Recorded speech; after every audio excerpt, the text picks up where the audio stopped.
Boa noite, Marquinhos, boa noite, Fábio. É um prazer estar com vocês. Desejo muito sucesso nessa empreitada nova que vocês estão iniciando.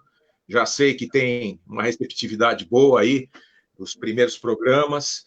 Espero que aconteça tudo a contento. E espero que os próximos entrevistados tenham menos problemas do que eu nesse tema aí. A tecnologia dá uns bailes na gente aí de vez em quando. Eu vou tentar conectar lá no outro, vamos ver se funciona. Pelo menos Não, fica mais tranquilo, a gente vai. confortável. Tudo bem. Bem, no Guarujá a gente tem um diferencial que eu acho que é importante, que o prefeito, além de ser servidor público, ele é médico, né? E médico daqueles que atuava diretamente nos lugares mais pobres.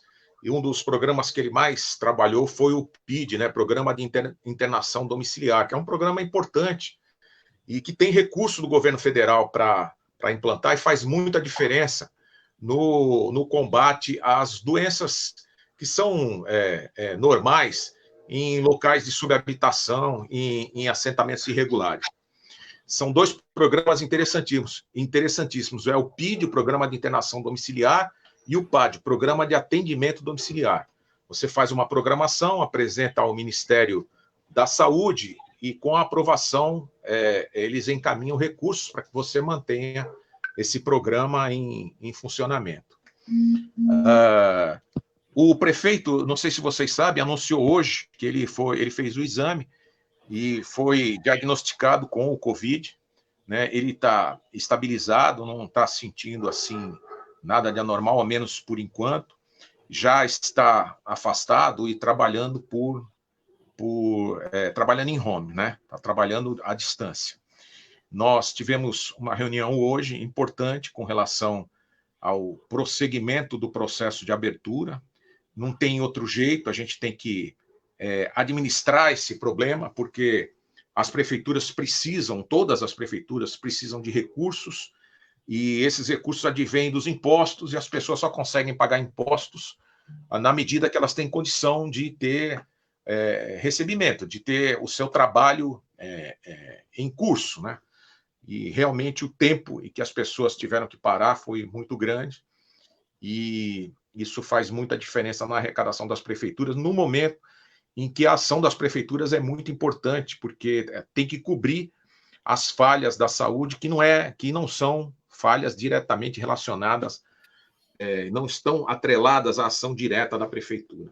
Na verdade, eu penso que a saúde é um problema nacional. Esse problema de falta de condições de atendimento não é de agora, não é exclusivo em função do Covid. Já antes, todos nós ouvíamos falar da falta de leitos hospitalares de UTI, né?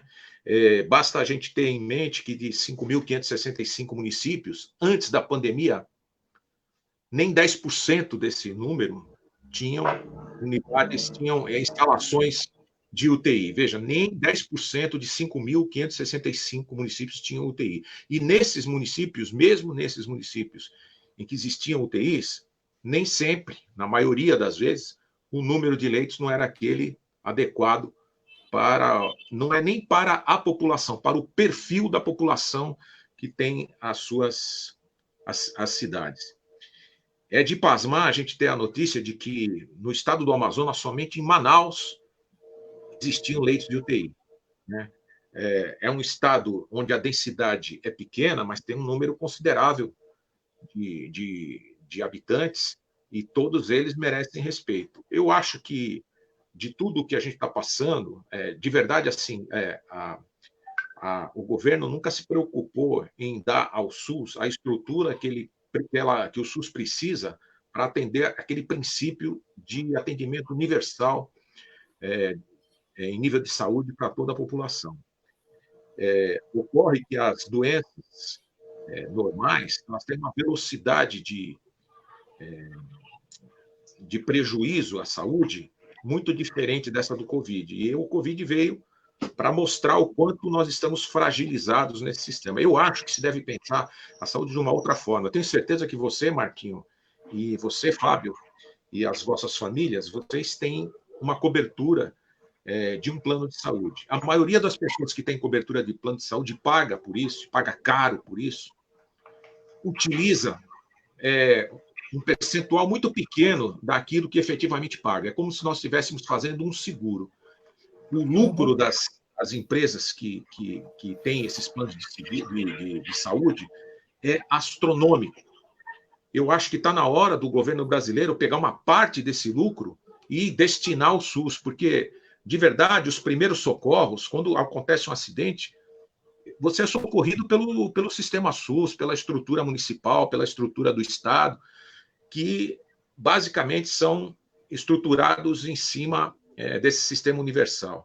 Não é justo que tanto dinheiro se dirija para benefício de empresários, pelo menos enquanto o sistema de saúde tiver a estrutura que tem. O caso de Cubatão é um caso muito parecido com o do Guarujá, mas eu penso que numa proporção um pouco maior da população menos favorecida e pela conformação dos assentamentos irregulares, pela proximidade, pela dificuldade de acesso, pelo próprio perfil de renda da população, essa população fica um pouco mais exposta, né? Até de consciência do perigo que significa esse vírus, fica um pouco mais exposta aos malefícios dessa pandemia do que os demais. Eu não sei, a gente está vendo de verdade ainda reflexos, porque nós temos ações completamente contraditórias. Primeiro,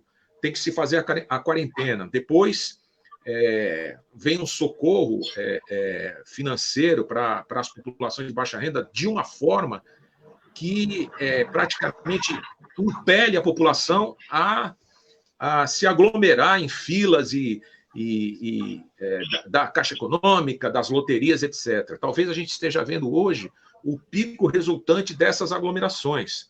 E agora, a flexibilização, se não feita com a devida consciência, responsabilidade, também vai promover um segundo pico. E é muito difícil, porque, de verdade, não existe, não existirá, não tem condições de existir número de leitos com UTI suficientes para atender a população se todo mundo for infectado no mesmo período, no mesmo momento.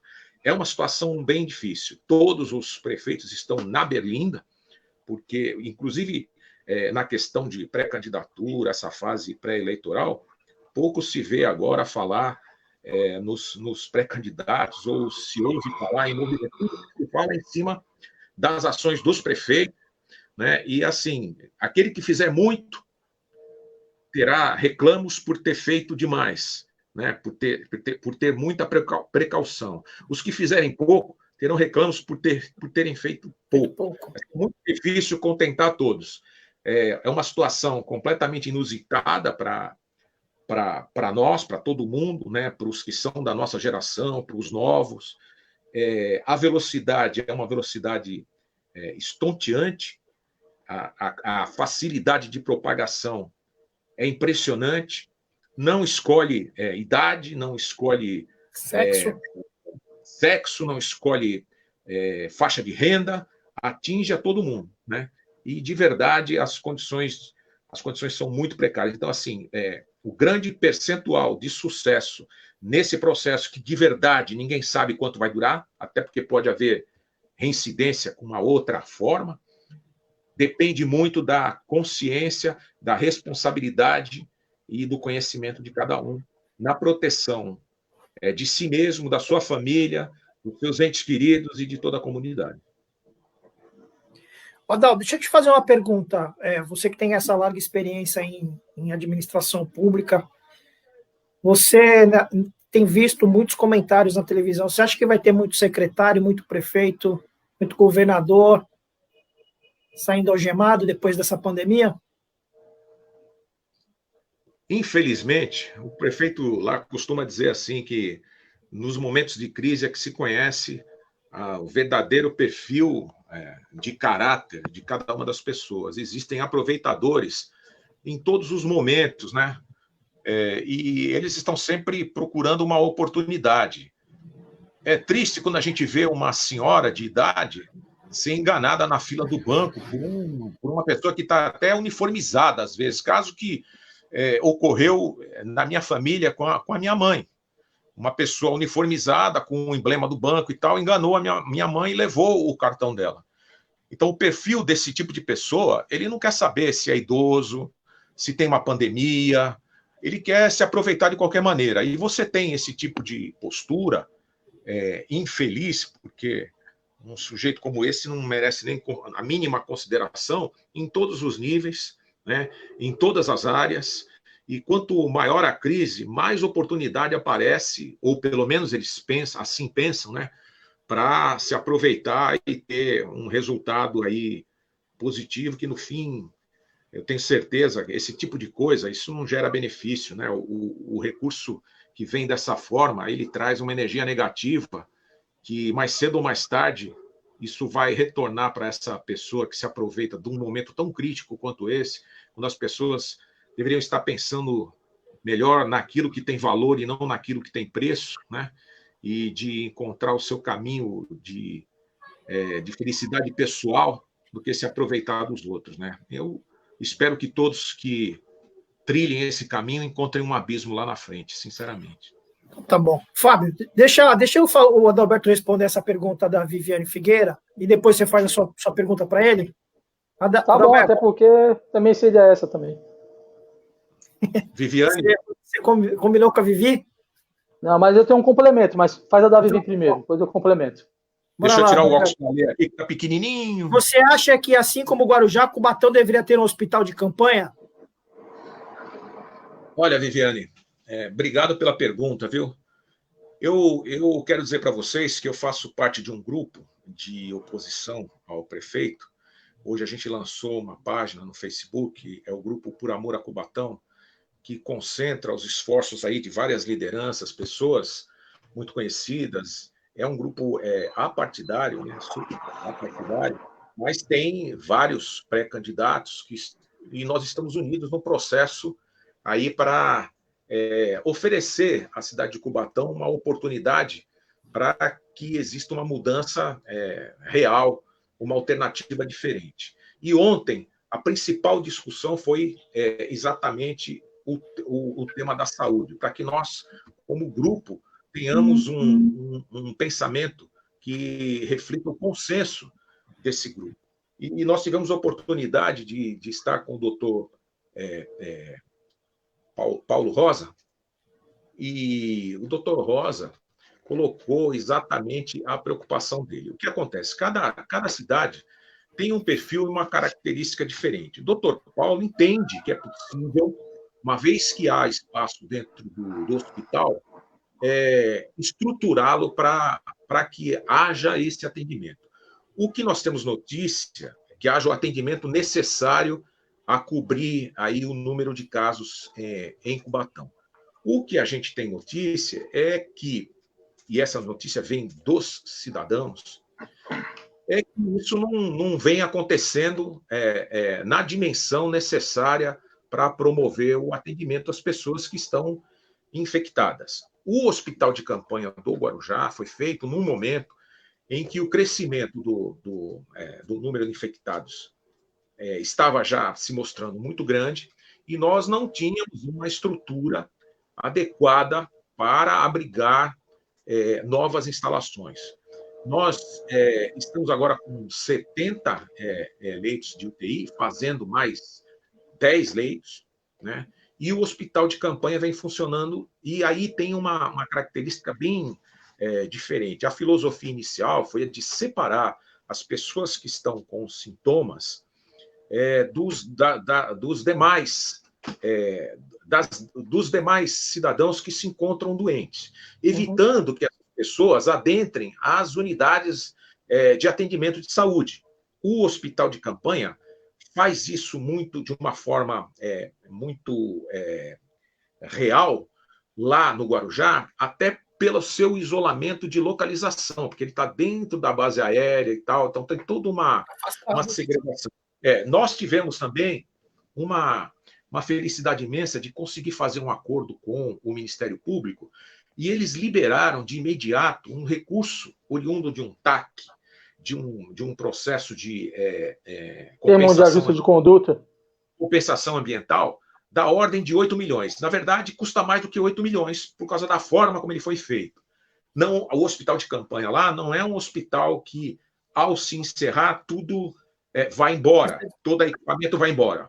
Todos os respiradores, todos os equipamentos que estão lá, eles vão ser aderidos à estrutura municipal. Os respiradores, todos os equipamentos de UTI, são 20 leitos de UTI e 50 leitos para as pessoas que estão num processo de observação e numa classificação mais grave.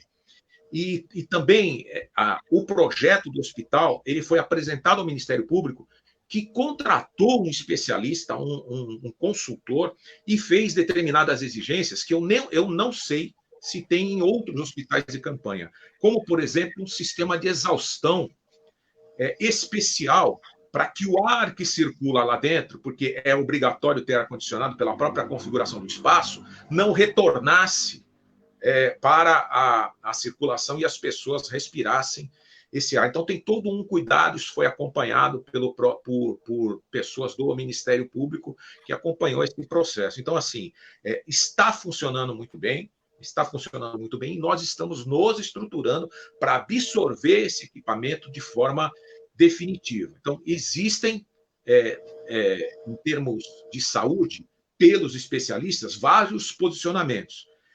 Dependendo da circunstância do município, é necessário que se faça o hospital de campanha, e se o município tiver um espaço adequado e garantir que a circulação é segregada e que não há risco de contaminação, fazendo uma ala, um espaço dentro do hospital, que eu acho bem mais difícil do que fazer separado, né?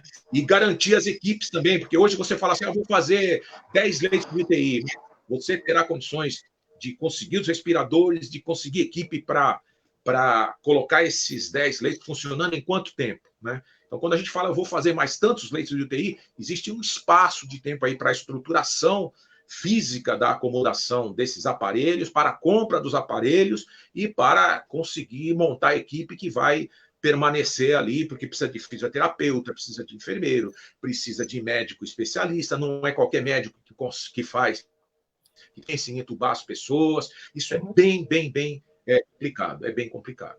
Agora, de toda forma, eu acredito que os municípios devem se empenhar, de uma maneira ou de outra, para atender a demanda do seu município. E isso é que é importante. E buscar, na medida do possível, fazer testagem, porque o que me preocupa muito dos dados que vêm são aquelas pessoas que faleceram sem ter o diagnóstico de Covid e que, na verdade, são Covid. Uma coisa que ficou clara no grupo ontem, e a gente já tinha conhecimento disso, porque é fruto de uma situação que nós vivemos há pouco tempo atrás, de uma condição de saúde muito equilibrada e que era referência na Baixada inteira. Veja que o Dr. Paulo Rosa até confirmou isso. O município de Cubatão tem 18 unidades de atendimento básico. 18 unidades para cerca de 130 mil pessoas. Se você pegar a recomendação do Ministério da Saúde, ele recomenda uma unidade básica para cada 18 mil pessoas. Veja, com 10, nós já estaríamos acima, 50 mil pessoas, já poderíamos estar atendendo 50 mil pessoas. O que ocorre? Primeiro, é uma questão de gestão. E aí, esse problema não é só na saúde. Quando você tem uma estrutura administrativa com uma gestão aleijada, isso se reflete em todos os setores da sociedade e impede o desenvolvimento. Se nós formos buscar qual é a definição de desenvolvimento, desenvolvimento é o crescimento harmônico de todos os setores da sociedade. Então, quando a educação está ruim, a consciência de que deve lavar as mãos, de que deve lavar os produtos que são consumidos na salada, que se deve ter cuidados de higiene pessoal, né? A consciência influi na saúde. Quando não se tem educação apropriada, educação no nível que se deve ter, a consciência, inclusive, de comportamento com relação à questão de evitar a contaminação pelo vírus, ela fica distante. Quando não se tem assistência social na altura... Então, assim, nós temos em Cubatão um problema de gestão realmente complicado. Fábio, quando você falou R$800 por pessoa, é um pouco mais, que é um número quase 10 vezes maior do que isso, porque você pega, não vamos considerar o total do orçamento do município, porque o orçamento do município envolve a prefeitura, a Câmara, a Caixa e a CMT. Vamos considerar que fosse R$1 milhão, R$1 bilhão. Você divide por 130 mil e você terá a maior receita orçamentária per capita da Baixada Santista. A maior receita orçamentária per capita da Baixada Santista. Na educação, você tem um valor que supera da Baixada Santista o orçamento total de 3 outros municípios juntos. E não vem com essa história de que a arrecadação está caindo, que não sei o quê, porque é só entrar lá no site da Secretaria da Fazenda e ver que a maior receita de Cubatão, que é o ICMS, sempre foi maior, nunca foi menor num ano que o outro. Nem nessa administração, nem nas anteriores, nunca foi. Então, é uma questão de gestão, sim. Se você tem 18 unidades, se elas não estão fisicamente, estruturalmente em condições, alguém tem que tomar uma providência para isso. Quem seria? Né? Então, existem providências a ser tomadas. O que aconteceu com a questão da merenda há pouquíssimo tempo atrás é uma desfaçatez, é um desrespeito e considerar que a população está alijada da consciência do que acontece. E isso não é verdade, porque o indivíduo deixa o filho na escola na confiança de que ali há segurança física, de que nada vai cair na cabeça dele e que a merenda que vai ser servida é uma merenda decente. Afinal de contas, a população paga por isso. Aí você vê, não, porque consertaram o problema da merenda, que está tudo ok. Beleza. Depois de 3 anos, consertaram a merenda. Ótimo.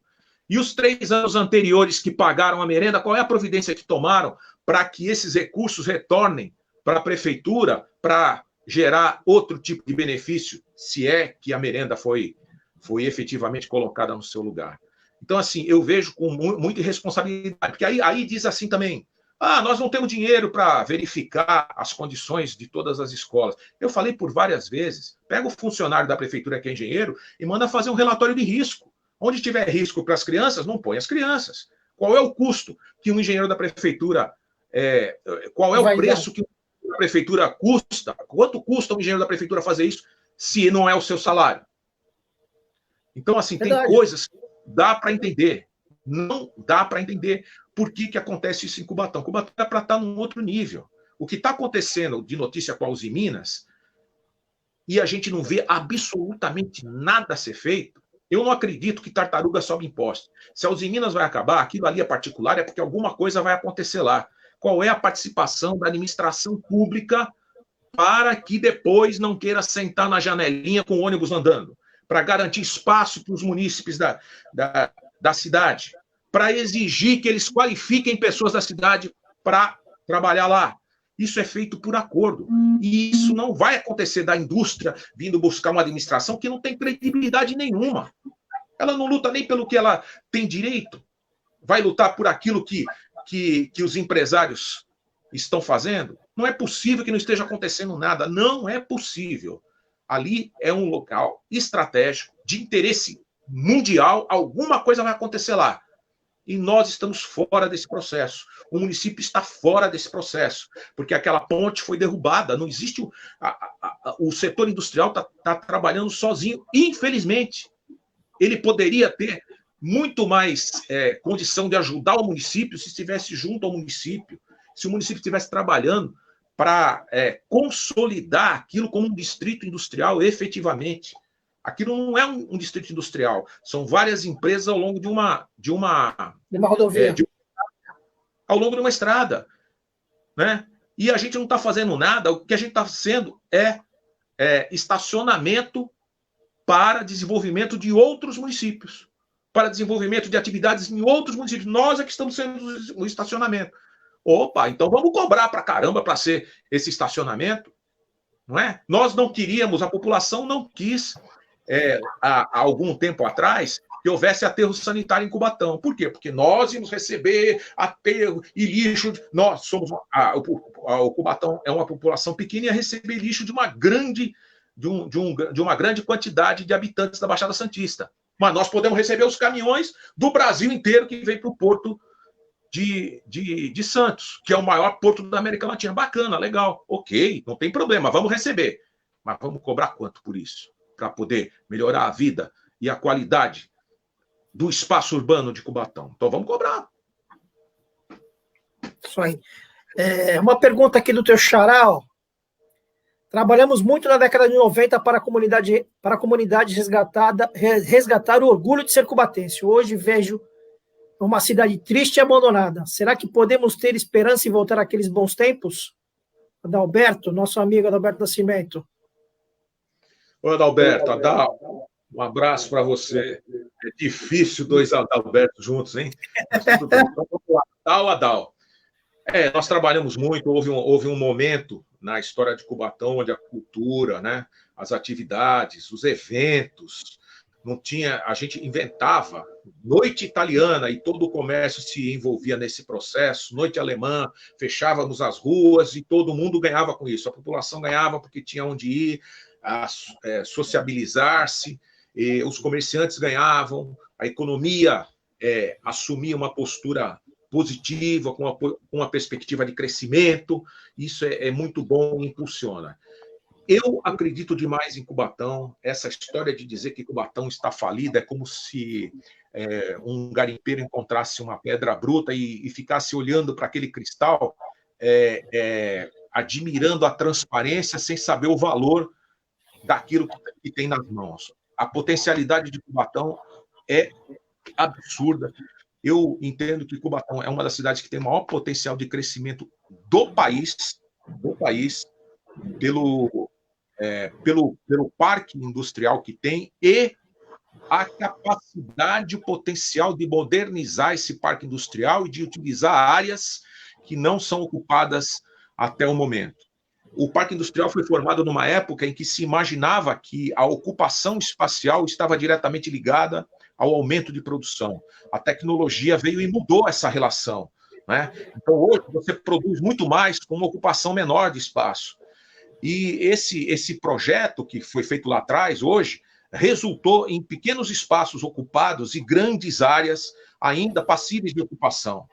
Essa ocupação pode ser estudada em conjunto com as próprias indústrias que estão ali, para que se possa fazer ali atividades que ocupem mais mão de obra e que possam se utilizar das matérias-primas geradas no próprio polo, né? Então, assim, o povo de Cubatão é um povo guerreiro, é um povo aguerrido, né?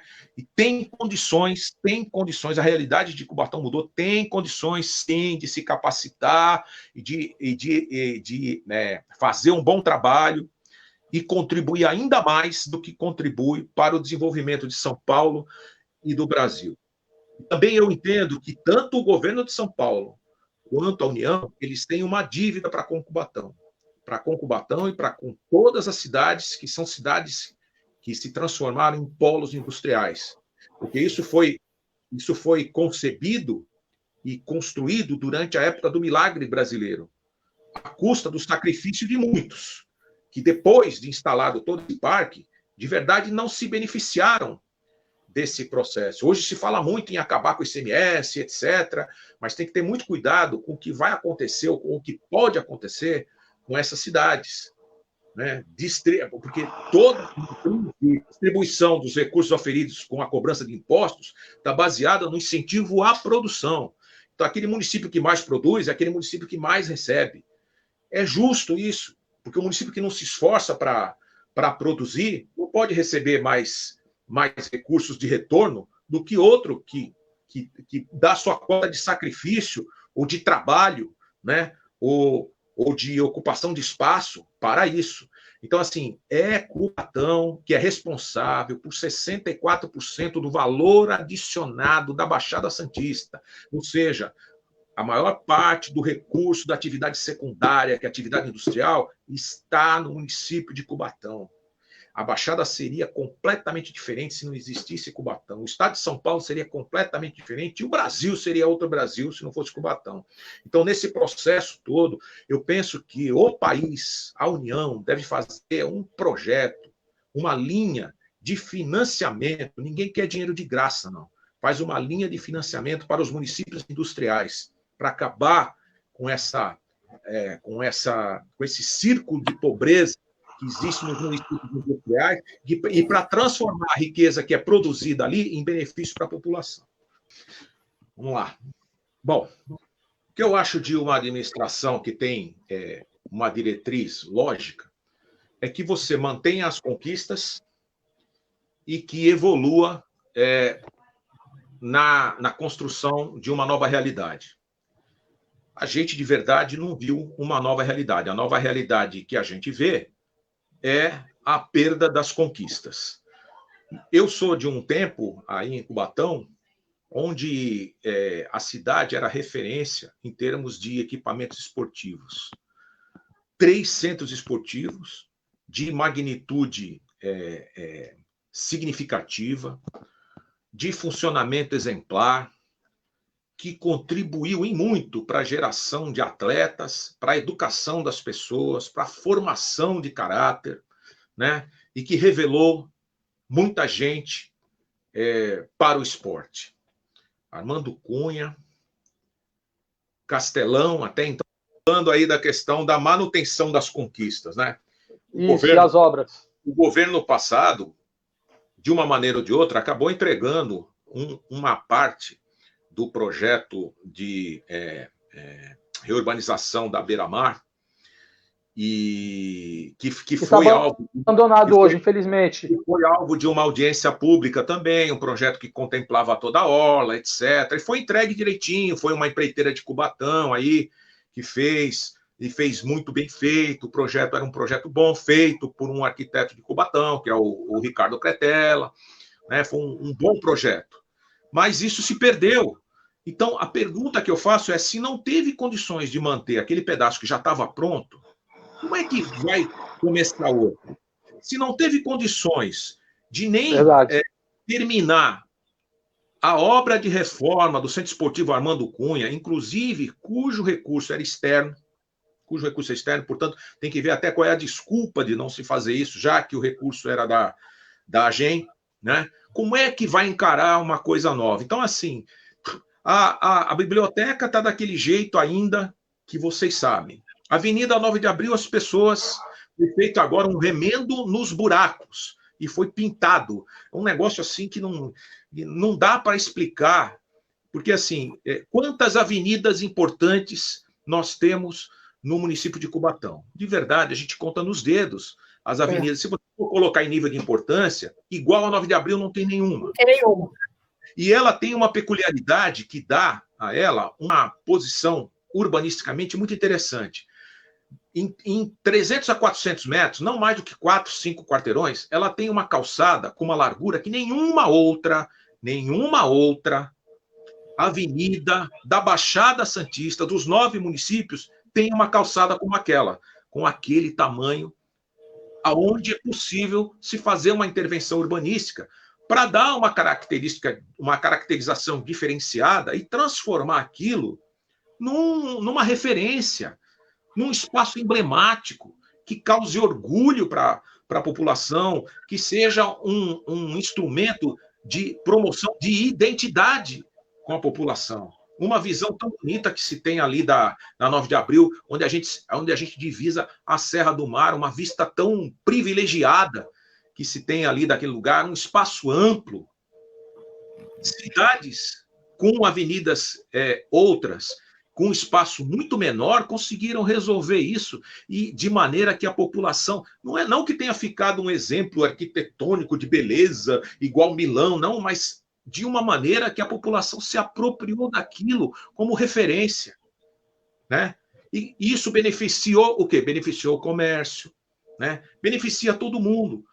É importante fazer a revitalização no Casqueiro? É importante fazer. É importante fazer uma ciclovia? É importante fazer. Só que aquela ciclovia nasceu assim, vamos fazer a ciclovia, e foi anunciado também macrodrenagem. Desafio, qualquer um vai lá ver hoje o que estão fazendo naquilo. Aquilo parece um caminho para o abismo, porque se você for andar na ciclovia que está sendo feita lá, você vai ver que não tem técnica nenhuma de ciclovia sendo respeitada, né? Foi alterado o projeto, né? Eu posso estar enganado nos meus... Eu me formei em 81. Eu me formei arquiteto e urbanista em 81. Eu não vejo ali nenhum simulacro do que seja macrodrenagem. E mais, no contrato e no edital não tem absolutamente nenhuma obra de macrodrenagem. E existe um plano municipal de macrodrenagem que foi contratado na época do Clermont, e macrodrenagem é resultado de cálculo de engenharia, que recomenda que aquele canal seja duplicado. O canal seja duplicado. Evidentemente que tem que limpar as galerias, as bocas de lobo, etc. Mas isso não é macrodrenagem. Macrodrenagem é o canal e a saída dele lá embaixo, lá no João Ramalho. Então, é macrodrenagem com duplicação, no mínimo, da galeria, colocação de comportas com fechamento automático lá perto da área de manguezal, junto ao João Ramalho. Isso está no plano municipal de macrodrenagem, né? Então, se estão dizendo que as enchentes vão diminuir, eu gostaria muito que diminuísse, mas eu não estou vendo obra para isso. E como ciclovia, aquilo deixa efetivamente muito a desejar. A questão das árvores ali é uma outra questão, né? Ela até não é que é secundária, mas diante do que foi anunciado, de que vai se fazer uma ciclovia e resolver o problema de macrodrenagem, poderia fazer uma ciclovia, mas que não está sendo feita adequadamente a ciclovia. E se ela vai seguir os moldes de intervenção e de custo da Praça Frei Damião, eu peço que Deus ajude muito Cubatão. Estamos esperando o resultado da SEV e da Frei Damião até hoje, meu amigo. Pois é. Foi montado uma SEV, hein? Até tem uma hoje história nada. complicada ali das tintas que foram usadas, de onde vieram, etc. É uma complicação. Mas isso aí está sendo investigado, não é verdade? E tá. deverá ser alvo de investigação da próxima administração? Sim. Deverá ser alvo de investigação da próxima administração? Sim. Se a próxima administração tem compromisso com o povo, tem que mostrar o que é que está errado também. Doa a quem doer. Fazer uma grande auditoria? Então, eu acho que é importante, não é? Afinal de contas, nós não teremos aí essas grandes obras concluídas, né? Nós não teremos essas grandes obras concluídas. Como nós não teremos muitas outras coisas que, inclusive, foram colocadas por escrito e apresentadas por aí, né? O problema de se escrever o que se pretende fazer é que você se coloca na posição de ser cobrado. Então, se não vai fazer, se não sabe como, não prometa.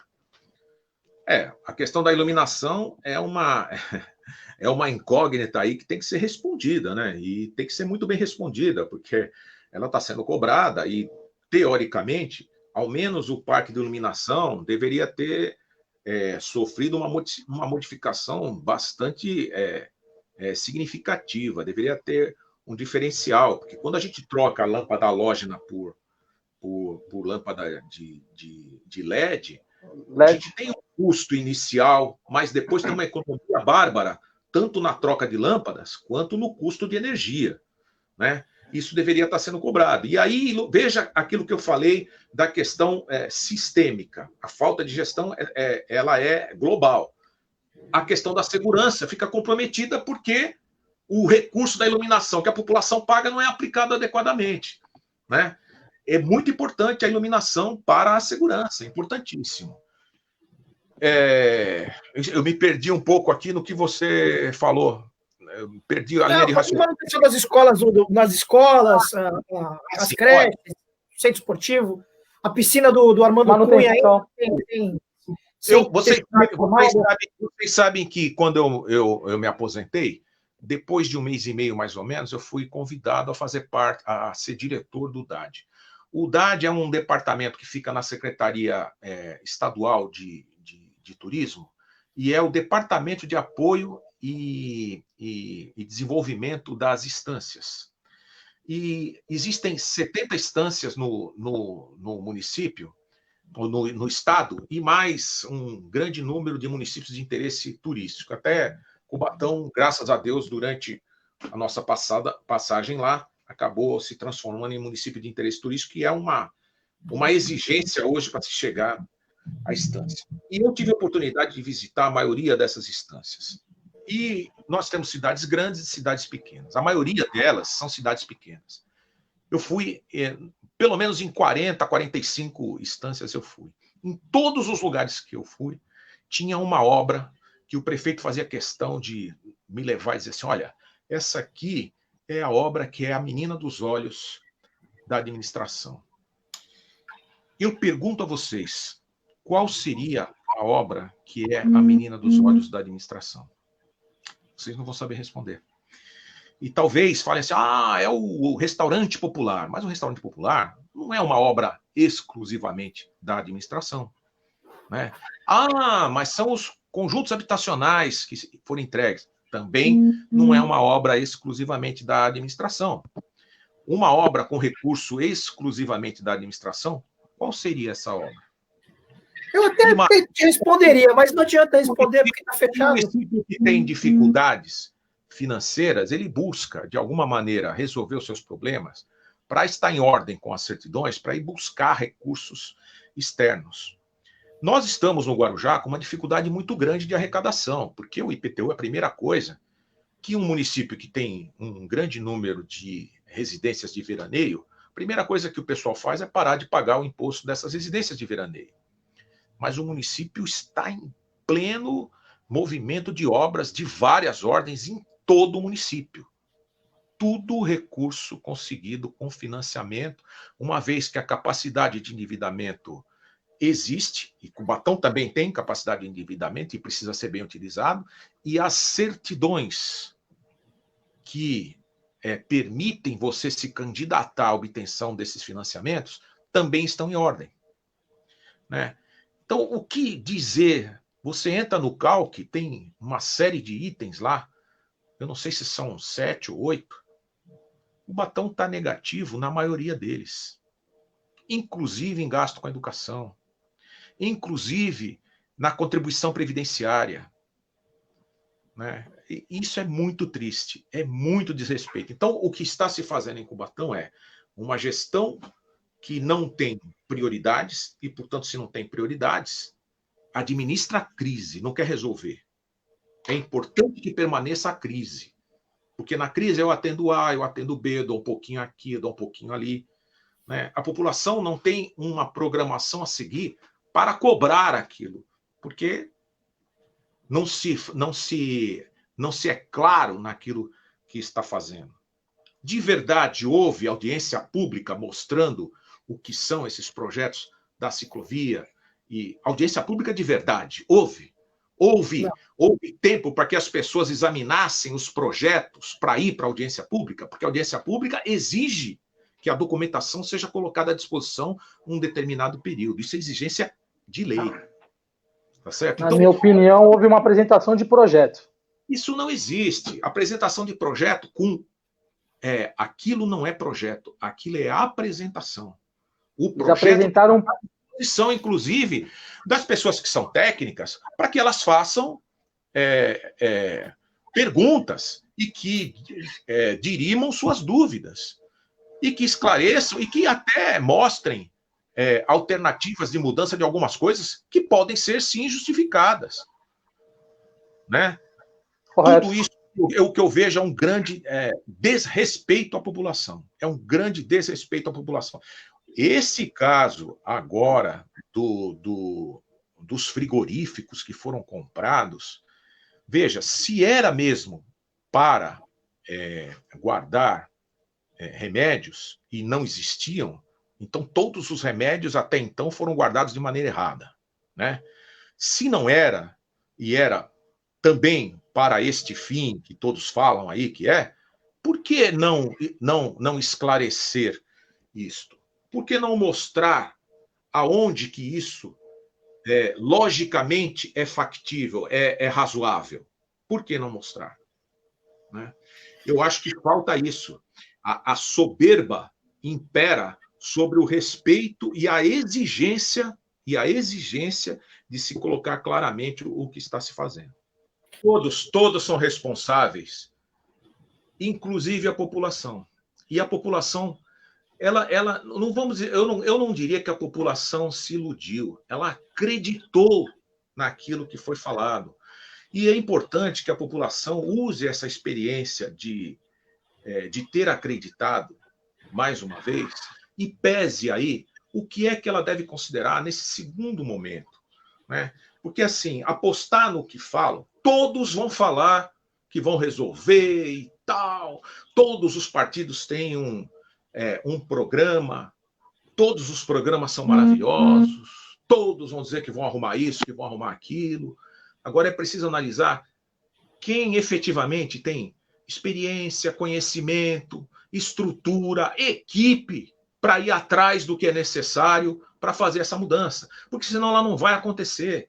E dessa vez, seguidamente, nós teríamos aí um problema muito sério e aí sim, com grande dificuldade de recuperação. Eu acredito que essa eleição vem num momento em que o país inteiro vai entrar num processo de recuperação. A partir do segundo semestre, principalmente do ano que vem, nós vamos entrar num processo de recuperação.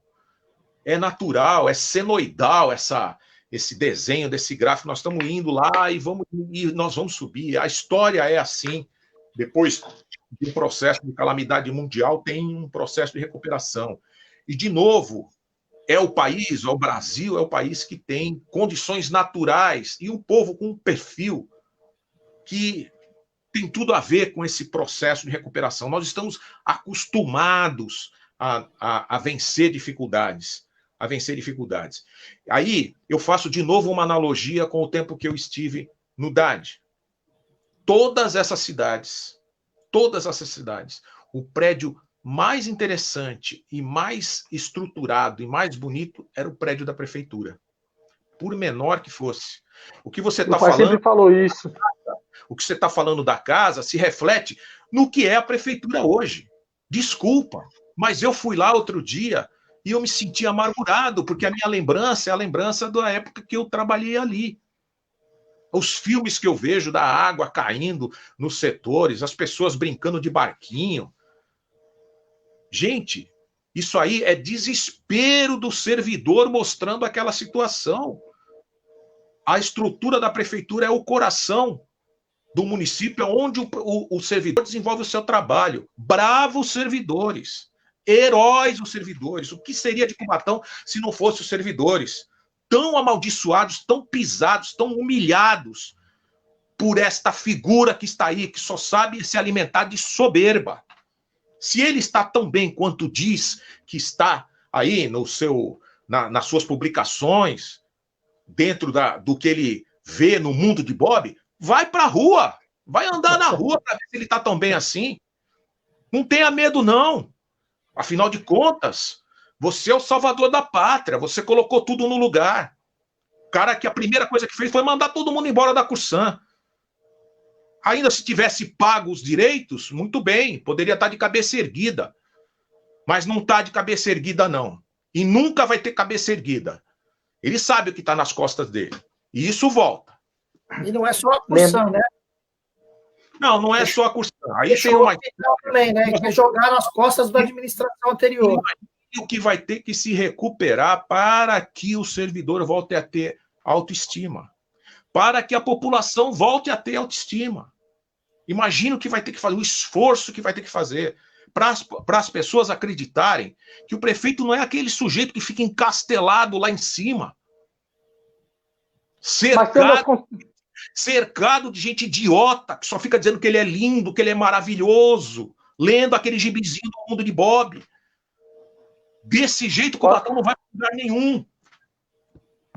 O Adalberto, e fica mais difícil quando nós temos a notícia de semanas atrás que o Tribunal de Contas já rejeitou as contas de 2017, né? Mas já faz tempo que estava rejeitado, né, as contas de 2017. Se a gente, tecnicamente, se você olhar a documentação de encerramento de cada final de ano, tem muita coisa a ser explicada. Tem muito número ali que tem que ser explicado. Mais na frente a gente vai falar sobre isso. Aguardem. Como é que você viu aquele informe publicitário, Adalberto? De A Tribuna, colocado em A Tribuna. Eu vejo aquilo ali como um assinte, um desrespeito, uma ofensa à inteligência da população, né? E também achar que as pessoas não vão perceber a manobra que está colocada ali. Aí a gente perguntar quem interessa, né, quem pagou, né?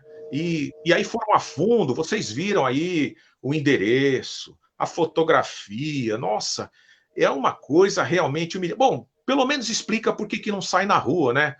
Parece aí que esse pessoal que engendrou isso aí, sem nenhuma ofensa aos bípedes, né?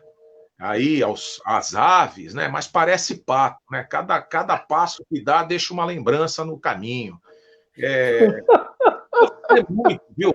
É deixar eles livres, porque a soberba é tão grande que eles vão tropeçando naquilo que eles fazem, sabe? Eu acho que é muito importante a gente passar a vida da gente e deixar um caminho de realizações.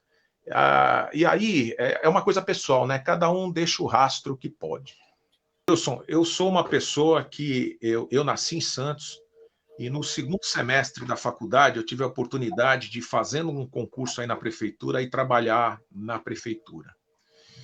E ao longo de 37 anos de carreira, eu assumi diversas posições na prefeitura, com várias administrações, sendo que uma única vez eu pertencia a um partido político, que foi o PPS, ocasião em que eu não tinha nenhum cargo na prefeitura, sempre assumi uma posição técnica.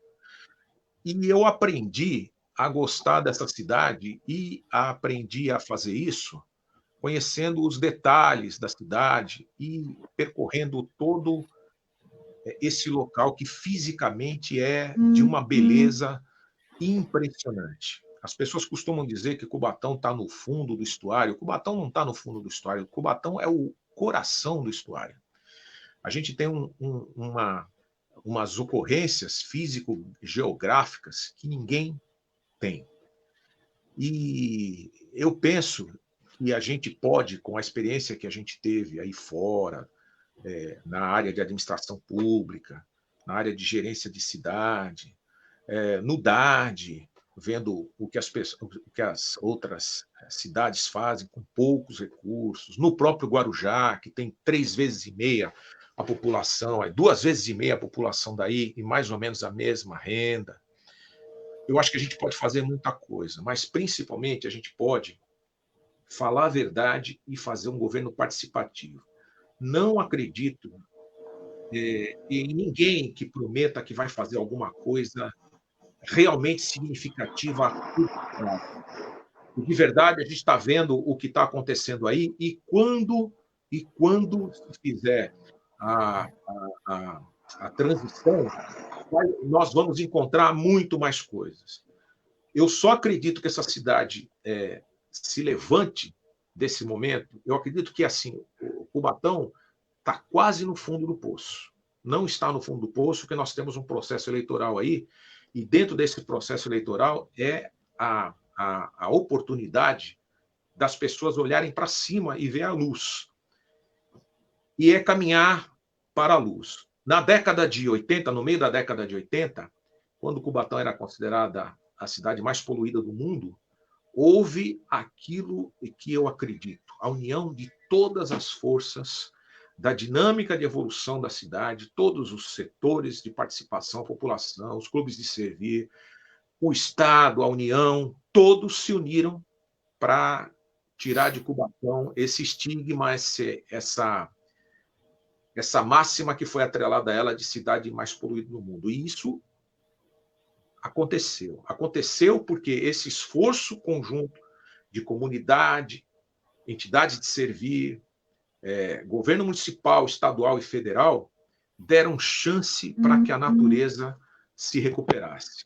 A natureza em Cubatão é exuberante, e é a natureza e a força da indústria, a natureza associada à força da indústria e à vontade do povo que pode mudar essa cidade. Então, eu acredito que alguém que saiba o que fazer, que assuma compromisso, que coloque as pessoas para ajudar, dando respaldo ao que vai fazer e esclarecendo o que está fazendo e prestando contas, é que a gente vai poder mudar essa realidade, promovendo evolução, promovendo desenvolvimento e melhorando a qualidade de vida para todo mundo.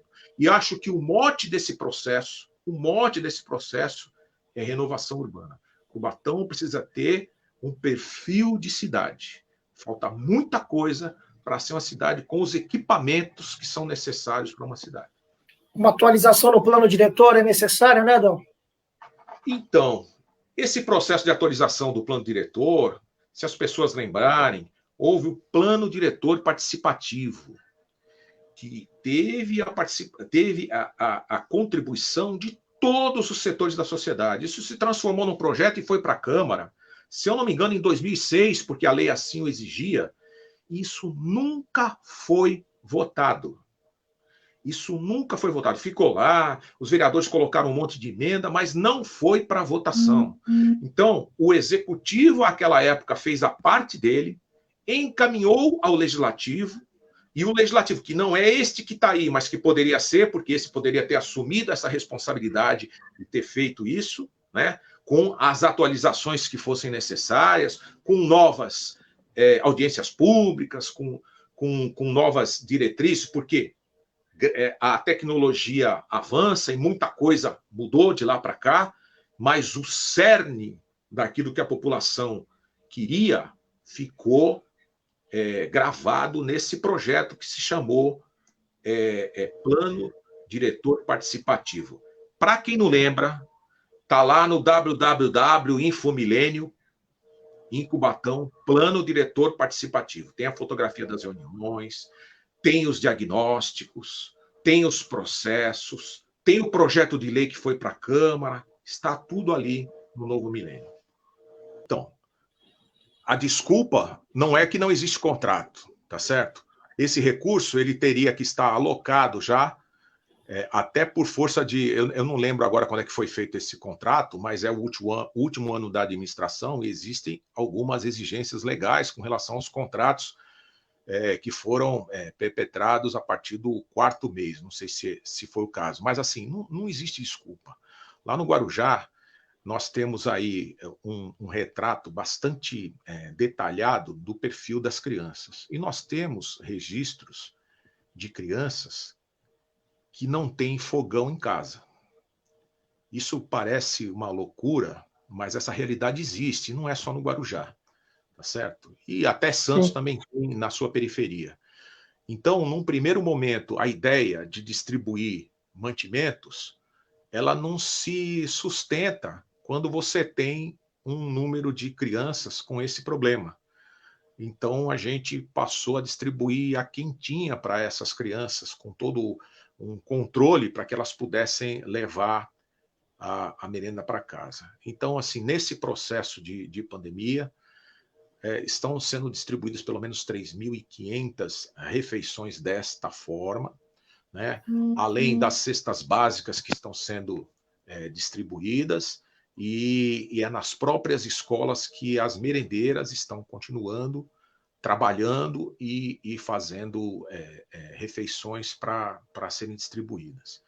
É preciso que a gente tenha também esse problema da soberba, ele é bem triste, porque é como se fosse um câncer e que o indivíduo tivesse com metástase, porque isso vai se espalhando de tal forma que eu acho que bloqueia até a questão do sentimento da pessoa, porque não é possível que, sendo conhecedor da realidade de Cubatão, uma coisa como um fato como esse seja notícia. Eu fico triste quando essas notícias vergonhosas se espalham porque depõem demais contra a imagem de Cubatão. Eu tenho o Cubatão um carinho muito especial, isso dói muito. Me causou espécie logo no começo da administração o fato do principal gestor da cidade virar público no jornal e dizer assim, a cidade está falida, a cidade acabou, tal. Depois ele acha estranho que os comerciantes estão indo embora. Puxa, se o prefeito da cidade vai dizer que a cidade está falida, que acabou, ele espera que as pessoas se animem com o quê? Se a cidade está com problema, é função dele trabalhar para modificar esse clima negativista e implementar uma expectativa positiva para que as pessoas tenham vontade de empreender e conheçam, né, a população a nível de saber o que deve ser empreendido, de que forma. Não é possível. São Vicente não achou o seu meio de sobrevivência? Quando eu entrei na prefeitura, a cidade de Praia Grande era uma das cidades considerada a das piores para se viver. Verdade.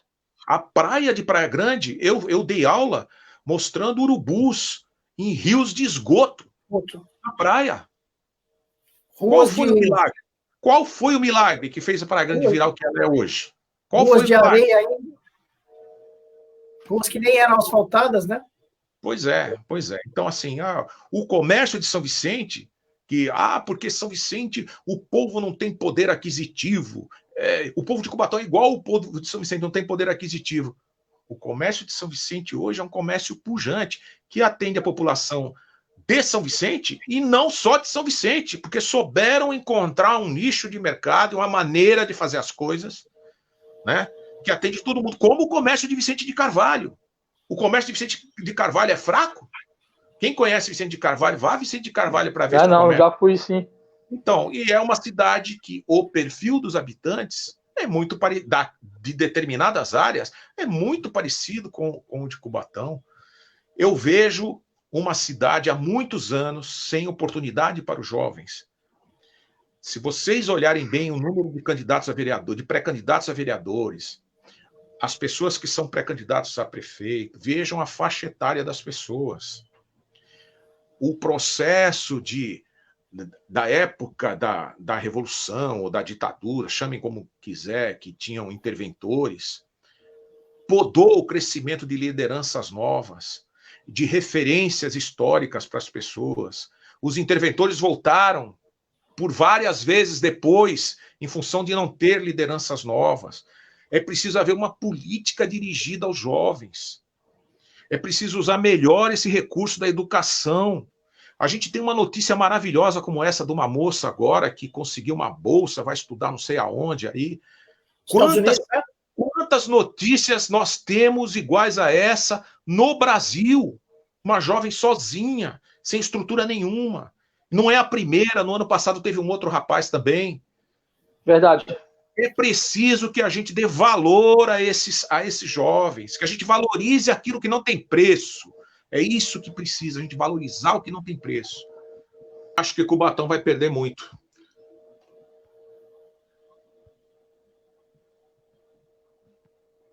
Alô? Tá me vendo? Oi, tô ouvindo. Toma. Essa história, a gente tem sempre que pensar, o que é que dá sustentabilidade a uma cidade? É a sua capacidade de produção, a sua receita própria, etc. Então, sendo frio, sem entrar na questão emocional, nós estaremos dando um grande valor, agregando um grande valor ao potencial de arrecadação de Santos e passando a ser um bairro de Santos. Eu não penso assim. Eu acho que Cubatão é uma cidade que tem uma densidade muito baixa.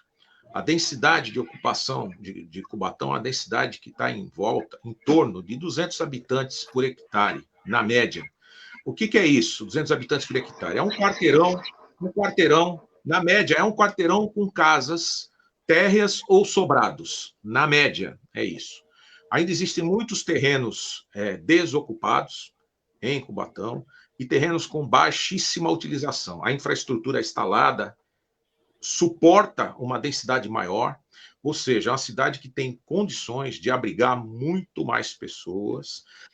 E se tiver uma política de desenvolvimento, essas pessoas que o Armandinho, não sem razão, citou, que se desiludiram com Cubatão e que foram embora, poderão retornar. Porque elas foram embora por quê? Porque aquelas escolas municipais que eram referência, as EMEIs, né, que tinham piscina, psicólogo, esse projeto da EMEI Bahia, tinha dentista que atendia tanto as crianças quanto os pais. Aquilo acabou, né? E para colocar numa escola particular o filho e pagar caro, aí pagava em Santos. Para levar o filho para Santos é um trabalho danado. Não, sem opção de lazer para as crianças, a cidade ficando perigosa, acabaram por se mudar. Mas isso pode ser revertido, sim, com um projeto de desenvolvimento. Não estalando os dedos, isso acontecendo da noite para o dia, mas tem que ter um projeto de desenvolvimento. Houve também uma oportunidade em que a população se manifestou e se engajou de forma apaixonada no processo, que foi a construção da Agenda 21, onde as escolas foram inseridas no processo, onde as crianças desenharam o que era Cubatão e colocaram referências gráficas do que era Cubatão. Muitos desenharam o pássaro de aço, outros desenharam os tubos na serra, outros desenharam o rio Cubatão, e se envolveram num processo e isso gerou um documento que virou oficialmente documento referência para o planejamento. Mas ele foi abandonado. Pouquíssima coisa se faz daquilo que está lá. Então, tanto quanto a revisão do plano diretor ou a atualização do plano participativo, plano diretor participativo, uma revisão dessa Agenda 21 seria importante, talvez nos mesmos moldes de participação e de envolvimento que aconteceu da outra vez. E mais, esse estudo foi financiado pela indústria. Não é à toa que o Parque Industrial não acredita mais na administração de Cubatão, porque eles pegaram aquele documento importantíssimo, que não custou barato e que envolveu a comunidade toda, em que eles afiançaram o trabalho como uma diretriz de desenvolvimento e jogaram no lixo. Jogaram no lixo. Quem ainda tem esse volume do que é a Cubatão que queremos, 2020, nós estamos em 2020. Vocês vão verificar que tinha cada tema tinha assim situação inercial e Cubatão que queremos. Ao ler a situação inercial, nós vamos ver que ficou naquela situação inercial. Não avançou. Apesar de um tímido início de processo de identidade, de renovação de identidade, de evolução no primeira administração da Márcia, é inegável que houve isso, mas depois o caminho ficou difícil e agora o caminho está perdido. É preciso que a gente encontre uma bússola. E essa bússola não é tornar Cubatão um bairro de Santos, não. É fazer Santos pagar pelo que Cubatão faz para ele e desenvolver o potencial de Cubatão. Eu quero dizer para vocês que eu concordo com essa frase. Eu acho que Cubatão tem dinheiro e não tem gestão. Eu realmente concordo com isso. E eu acho que o que está acontecendo aí só vem confirmar isso. Quer dizer, se Cubatão tinha dinheiro e era obrigação de quem estava chegando saber se tinha ou não, afinal de contas teve até a transição, podia até estar enganado antes da transição, mas depois da transição não tem o que dizer. E era vereador, desculpa, tinha obrigação de saber de qualquer forma. E tem mais uma coisa, se não tinha, o que é que vai fazer para ter? Porque não pode fugir da raia, simplesmente dizer que não tem. E se afirmava que não tem gestão, qual é a gestão que fez para mudar a realidade? Porque alguma coisa tem que melhorar. Eu até perguntaria, né? Eu sei que quem não trabalha com planejamento, às vezes não sabe nem o que é isso, né? Poderia demonstrar os indicadores, né? Fala que tanto que está em primeiro mundo e tal. Então vamos ver os indicadores aí, né? Quais são os indicadores? Qual é a compreensão dele sobre o que é desenvolvimento? Qual é a compreensão? Todo administrador sério persegue um legado. Tem uma diretriz, pelo menos uma. Alguém sabe. Lá no Guarujá, o prefeito é médico. Ele tem atenção maior na saúde. Eu perguntaria a vocês, né, que estão aí no dia a dia, né, qual é a prioridade do município? É dizer que não tem, que não pode, que não tinha, que está... A culpa é da administração dele. Do governo anterior. O governo anterior era ruim. E, como vereador, qual era o papel dele na Câmara? Isso que eu falo para todo mundo. Tá certo? Agora, tem um domínio da Câmara, a maioria está com o governo, né? E a gente vê algumas pessoas que estiveram com o governo 2 anos e meio, 3, e que agora falam assim, não, nós vamos mudar a nossa posição, porque nós chegamos à conclusão de que não é isso que o Cubatão merece. O Cubatão merece muito mais, e nós vamos fazer uma coisa nova. Tal. Quer dizer que até agora o óculos escuro estava pintado de preto e eles não enxergavam além do óculos. Agora todos estão enxergando, etc. E tal. Então, eu vejo muita gente que estava abraçado aí, tomando cerveja em muita festa, hoje é inimigo. É inimigo porque sabe qual é a rejeição real que está na rua. E está vendo que abraçado nesse barco vai cair da cachoeira. Vai afundar. Né? Então, assim, a população não pode mais votar por familiaridade, porque acha bonito, porque ouviu o que queria ouvir. Tem que colocar pelo menos um pouquinho de peso naquilo que a pessoa fez durante a vida, naquilo que a pessoa construiu, naquilo que a pessoa é, né? Naquilo que a pessoa quer para frente. O que significa estar ali na história da vida da pessoa. O Cubatão precisa deixar de ser garimpo, já não tem mais espaço para tanto buraco, e os diamantes estão aí. Mas não é para ficar todos com algumas pessoas. Os diamantes são para ser distribuídos.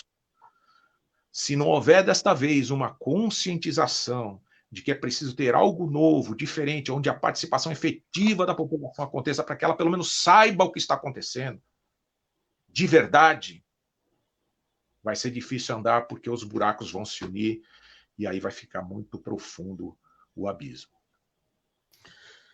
Ontem, na reunião do grupo lá, do Por Amor a Cubatão, isso foi uma coisa que foi discutida. O Dr. Paiva é uma pessoa de reconhecida competência, uma pessoa limpa, um homem de bem, né? E a participação dele nesse processo eleitoral veio, eu acho que enriquecer o processo eleitoral, ele integrar o grupo das pessoas que estão contra a administração é muito importante, e foi uma ação sorrateira, um movimento vil, subterrâneo, de... Olha, eu fico até sem palavras para dizer o tipo de pensamento que eu tenho sobre algo com esta moldura. Veja que envolveu aí deputados, uma coisa de cima para baixo. Em nenhum momento eu acho que se deve utilizar desse tipo de comportamento. É um desrespeito à população, é um desrespeito aos candidatos a vereador que se emanaram em torno do Dr. Paiva, é um desrespeito ao processo natural da coisa. Me parece que o Júnior Passarelli está vendo uma maneira, e eu espero realmente que ele consiga reverter essa situação, que permaneça candidato, porque entendo que é uma personalidade que deve contribuir para esse processo, é uma opção de escolha de uma pessoa para a população, de uma pessoa que realmente gosta de Cubatão, conhece Cubatão e tem bons propósitos.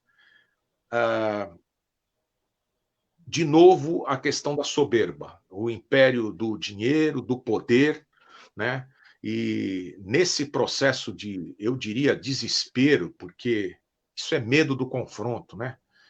Esse processo de desespero, muitas outras coisas baixas vão acontecer.